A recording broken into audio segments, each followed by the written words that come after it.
प्यारे छात्रों, गणित की ऑनलाइन क्लास में आप सभी लोगों का पुनः एक बार स्वागत है। पिछले टर्न पे हम लोग समुच्चय क्या होता है, समुच्चय के अवयव क्या होते हैं, ठीक, और समुच्चय को कैसे लिखा जाता है या किस चीज़ से प्रदर्शित किया जाता है, इसके बारे में हम लोग अध्ययन किए थे। आज का हम लोग टॉपिक है समुच्चयों का निरूपण। समुच्चय को हम कैसे प्रदर्शित करेंगे, समुच्चय को लिखेंगे कैसे, ठीक। तो देखिए यहाँ आपका हेडिंग है समुच्चयों का निरूपण। समुच्चय निरूपण की दो विधियाँ हैं, ठीक। पहला है रोस्टर या सारणी विधि कहा जाता है, और दूसरा है समुच्चय निर्माण विधि या गुण विधि, ठीक। तो रोस्टर विधि या सारणी विधि है। तो पहला हम लोग अध्ययन करेंगे कि रोस्टर या सारणी विधि क्या होती है। तो बहुत आसान है।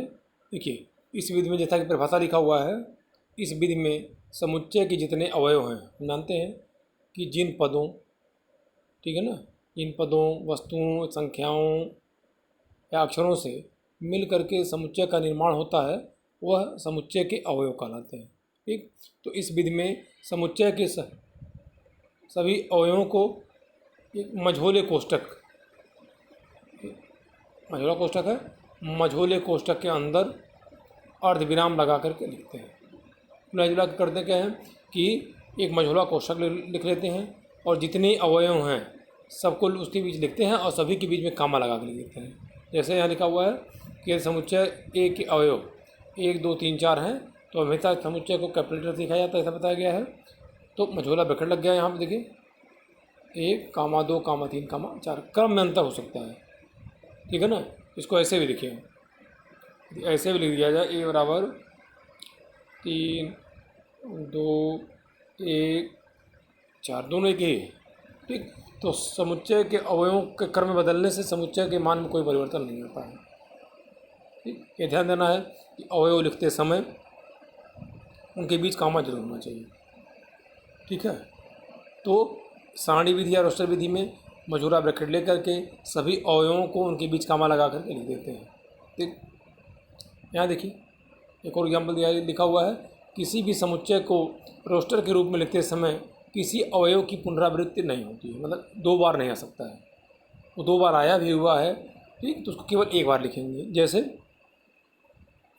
कह रहा है कि गोरखपुर, प्रश्न पूछेगा गोरखपुर के अवयवों से बना हुआ समुच्चय।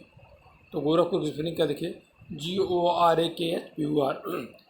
तो इसके अक्षरों से बना हुआ समुच्चय। तो हम करते क्या, शुरू से प्रारंभ करते हैं। G हो गया, O हो गया, R हो गया, AKHPUR, ये 2 बार आया हुआ है।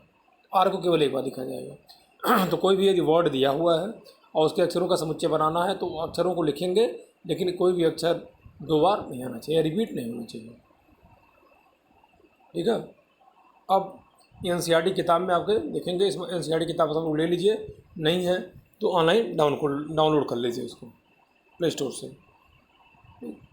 प्रश्नावली NCERT प्रश्नावली 1.1 का तीसरे का पहला कह रहा है कि एक समुच्चय दिया हुआ है, लिखा हुआ समुच्चय यक्स। समुच्चय के अवयव किस रूप में लिखा गया है, यक्स की परिभाषा दिया हुआ, देखिए यहाँ पे यक्स क्या है, एक पूर्णांक है। पूर्णांक में हम जानते हैं क्या होता है, 0 1 2 3 4 5 6 अनंत तक जाता है, फिर -1 -2 -3 -4 तक जाता है।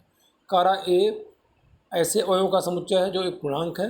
कंडीशन लेकिन दिया हुआ है -3 और यहाँ लिखा हुआ है यक्स, इसको कहा जाता है लेस देन, मतलब छोटा है, जैसे 2 <3, ठीक, या -3 <2 हो जाएगा, ठीक। तो यक्स एक ऐसा पूर्णांक है जिसका मान -3 और 7 के बीच में। ध्यान देना है, यहाँ बराबर का जब निशान होगा, यदि बराबर का निशान हो जाएगा तो यह अवयव भी शामिल हो जाएगा। यदि बराबर का निशान नहीं है इसका मतलब वो अवयव शामिल नहीं होगा, ठीक।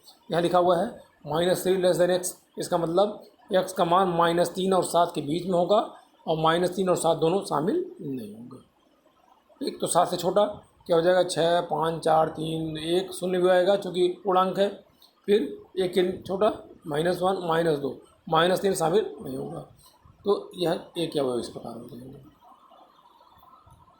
एक आगे होता है क्या, देखिए ये भी है, उसी प्रश्नावली का है, तीसरे का 5वां। कह ट्रिगोनोमेट्री शब्द के सभी अक्षरों का समुच्चय लिखिए। ठीक, मान लिया गया ई जो एक समुच्चय है, ई बराबर लिख लिया गया, ये दिया हुआ है, मझोला ब्रैकेट लगा देंगे और सभी अक्षरों को लिखेंगे। कोई भी अक्षर दोबारा रिपीट नहीं होना चाहिए या दोबारा नहीं आना चाहिए। इस प्रकार से हम रोस्टर विधि द्वारा समुच्चय को निरूपित करते हैं या लिखते हैं। ठीक है,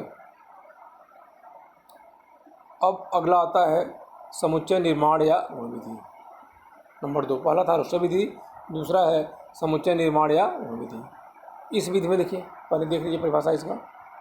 इस विधि में हम मझोले कोष्ठक में चर राशि यक्स, ये कोई भी एक चर ले लेते हैं, यक्स सामान्यतः यक्स लिया जाता है, वो लिख लेते हैं मझोले कोष्ठक में, जो समुच्चय के प्रत्येक अवयव को प्रदर्शित करता है। 10 अवयव एक समुच्चय में है तो 10 का एक कॉमन गुण होगा। ठीक, तो उस प्रत्येक अवयव को प्रदर्शित करता है, उस गुण के आधार पर प्रदर्शित करता है।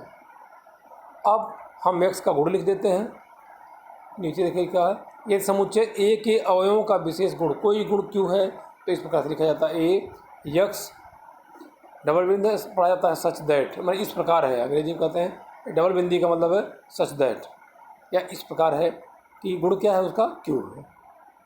ठीक, एग्जाम्पल रूप में दिया हुआ देखिए, रोस्टर विधि के द्वारा लिखा हुआ है, ए बराबर क्या है, ए कामा ई कामा आई कामा ओ कामा यू। ठीक, यह तो रोस्टर विधि द्वारा है। अब हमको किसको लिखना है, समुच्चय निर्माण विधि द्वारा। ए ई आई ओ यू क्या है, अंग्रेजी वर्णमाला के स्वर हैं, इसको ऐसे लिख लिया जाएगा गुण निर्माण में, ए यक्स सच दैट, यक्स अंग्रेजी वर्णमाला का क्या है, स्वर है। ठीक है, तो इस प्रकार से हम लिखते हैं। आगे देख लीजिए, कह रहा है कि 10 से कम प्राकृतिक संख्याओं का समुच्चय, 10 से कम प्राकृतिक संख्याओं का समुच्चय। तो यदि हमको लिखना हो रोस्टर विधि द्वारा क्या लिख देंगे, 10 से कम प्राकृतिक संख्या क्या होती है, प्राकृतिक संख्या कहाँ शुरू होती है, 1 2 3 4 5 7 8 9 10 11 अनंत तक जाती है। यहाँ लिखा हुआ है एक्स लेस, देखिए 10 से कम कि 10 शामिल नहीं है। ठीक, तो रोस्टर विधि में लिखना होगा तो सब अवयव लिख लेंगे, 1 2 3 4 5 6 7 8 9 कामा लगा के 10। ठीक, तो रोस्टर विधि में क्या करते हैं कि पोस्टर लगा करके सभी अवयव लिख लेते हैं। लेकिन हमको लिखना क्या है, हमको लिखना है इसको गुण निर्माण विधि द्वारा। क्या लिखा है, देखिए कैसे लिखा हुआ है, यक्स ए एक मान लिया गया कि ए जो है यह 10 से कम प्राकृतिक संख्याओं का समुच्चय, ए बराबर लिख लिया गया। ठीक, यहाँ मझोला ब्रैकेट लगा दिया गया, एक चर ले लिया एक्स सच दैट। अब एक्स क्या है, प्राकृतिक संख्या है, तो ऐसे देखिए उस दिन भी बताया गया था कि प्राकृतिक संख्याओं के समुच्चय को हम कैसे लिखते हैं, कैपिटल एन से लिखते हैं। तो एक्स एलिमेंट ऑफ एन, मतलब एक्स एक प्राकृतिक संख्या है और एक्स लेस देन 10, मतलब एक्स का मान क्या है, 10 से कम है। यदि कहता कि 1 से लेकर 10 तक तो ऐसे लिख लिया जाता, इसका मतलब कि 10 भी शामिल इक्वल लग जाता है, लेकिन 10 से कम प्राकृतिक संख्या है तो ऐसे लिख लिया जाए। ठीक, तो इस प्रकार से जो है हम देखते हैं कि समुच्चय निर्माण की 2 विधियाँ हैं, पहला है रोस्टर विधि और दूसरा है गुण विधि। गुण विधि द्वारा लिखा रहेगा और कहेगा इसको रोस्टर विधि द्वारा लिखिए, या रोस्टर विधि द्वारा दिया रहेगा कहेगा इसको गुण विधि द्वारा लिखिए। ठीक, इस प्रकार से इसके बारे में हम अध्ययन करेंगे। किताब में जो भी प्रश्न है उसको आप लोग NCERT की किताब में जो भी प्रश्न दिया हुआ है उसको हल करेंगे। ठीक, आगे की वीडियो में बताया जाएगा कि समुच्चय के विभिन्न प्रकार कौन कौन से हैं। ठीक है, ठीक, तब तक के लिए धन्यवाद।